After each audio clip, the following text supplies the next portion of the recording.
Panel and Trenolone. She's a senior fellow at the Independent Women's Voice, political analyst John Avlon, and Democratic strategist Jeff Hewitt. And Jeff, I guess to you first. I mean, Hillary Clinton, Bill Clinton said yesterday, Ohio, Texas, do or die for her. Well, President Clinton is absolutely right. Hillary needs to win these states. She needs to win them decisively, and if possible, a part of her strategy to actually win the nomination could be to resurrect the Florida and the Michigan delegates. Yeah, that's going to kill the party. You're talking about ripping the party apart there, Jeff. I mean, you know, you talk about, they both agreed, all the candidates agreed beforehand that they were not going to give, they all said fine. Michigan and Florida, no delegates. We all agree on that. Now the Clinton campaign is going to come back and say, wait a minute, maybe we need those delegates. John, what do you make of that?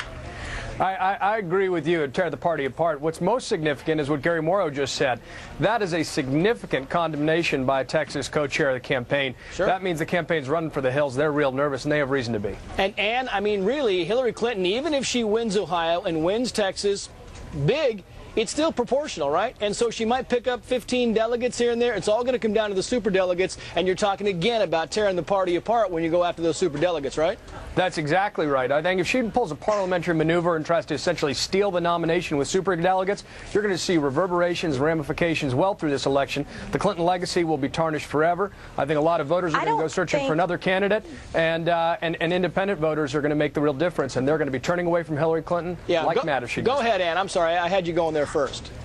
That's all right. I don't think that the Clinton campaign is going to run into gigantic problems in Texas. They do have some big strongholds down in the valley, etc.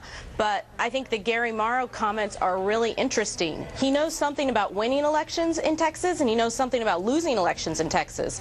So I think they should heed some of his warnings, look at how they're getting people out, and remember that in Texas, given the way the primaries are run, it is about voter turnout. Voter turnout, and you know, they're just going after Jeff, going after Obama, saying that Obama's a smooth talker with no substance. I mean, that's their refrain over and over again. Is it enough?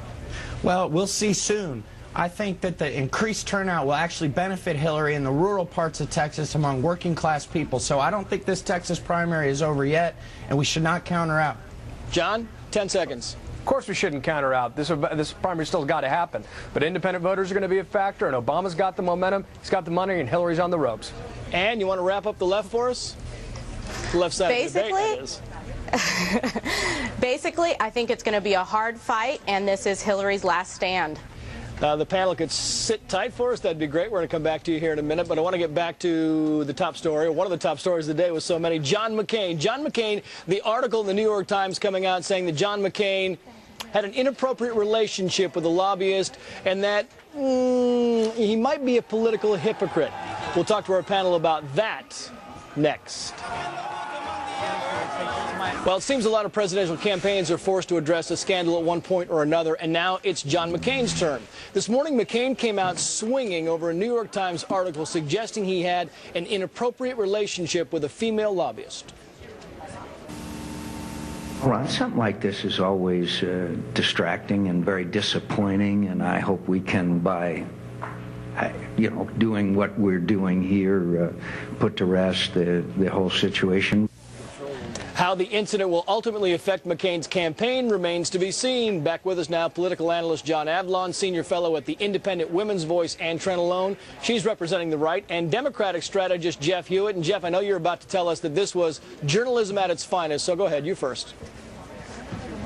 Did we lose? Did we lose Jeff? I saw Ann. Jeff, can you hear me?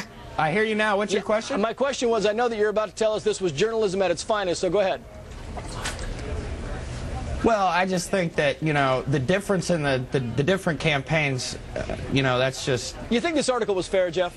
Well, I do, but here's what I think. John McCain must take us for idiots if he thinks that we believe that he's never done a special favor for a lobbyist. Hello, he's a member of the U.S. Congress. That's off subject. That's not the point here. The point here is the article calling him, saying he's a political hypocrite, that he did a favor for this woman and the people who this woman works for time and again. Do you think the article was well-sourced and the article was fair and this is good journalism?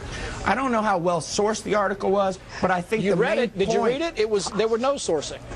Well, that's my point. But what the main thing here is that John McCain is being sanctimonious about this to put out a blanket statement and say, I've never helped a lobbyist. Hello, he's a member of the U.S. Congress. He's obviously done special favors for lobbyists. He's flown on their jets. He sent letters to regulatory agency where his committee has oversight. I mean, John McCain must take the rest of us for idiots, quite frankly. And what do you think? Well, I think he's overstating some of that. He has reimbursed for those flights, et cetera. That's all in the article.